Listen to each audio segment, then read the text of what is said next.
शिवाजी कोण होता पुस्तकाचे प्रकाशक प्रशांत तांबे यांना धमकी आणि शिवीगाळ दिल्याप्रकरणी आता कोल्हापूरच्या राजारामपुरी पोलिसांना न्यायालयाने आमदार संजय गायकवाड यांचे चौकशीचे आदेश दिलेले आहेत. आपल्यासोबत संजय गायकवाड यांचे आमदार. भाऊ, काय सांगाल? न्यायालयाने परवानगी दिली पोलिसांना तुमची चौकशी करण्याची, चौकशीला सामोरे जाणार आहात?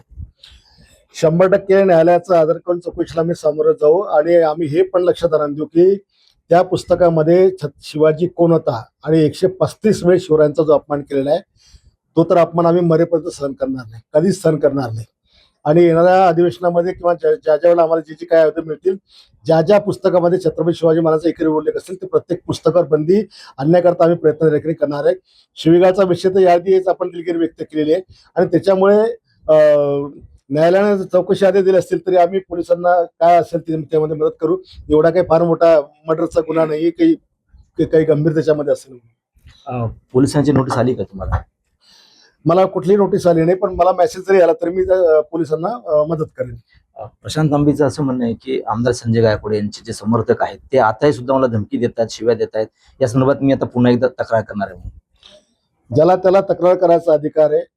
मला माझ्याकडनं काही कोणी त्यांना शिवीगाळ करता असं काही मला माहित नाहीये.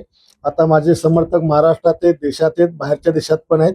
आणि माझ्यापेक्षा छत्रपती शिवाजी महाराजांचा अवमान ज्यांनी केलेला आहे त्याच्यामुळे त्याला लोक बोलत असतील तर तो त्या लोकांना शिवरायांबद्दलचा असलेला तो आदर आहे.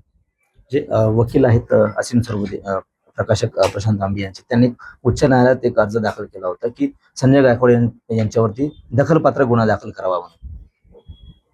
आता संविधानिक जर आपण बघितलं तर हा दखलपात्र गुन्हा होऊ शकत नाही. हे नॉन कॉजनेबल ऑफेन्स याला आपण म्हणतो, तशा प्रकारचा तो गुन्हा आहे आणि आम्ही त्याला सामोरं जाऊ. नक्कीच. तर हे होते आमदार संजय गायकवाड. कॅमेरामन निलेश देशमुख, गणेश सोळंकी, टीव्ही9 मराठी, बुलढाणा.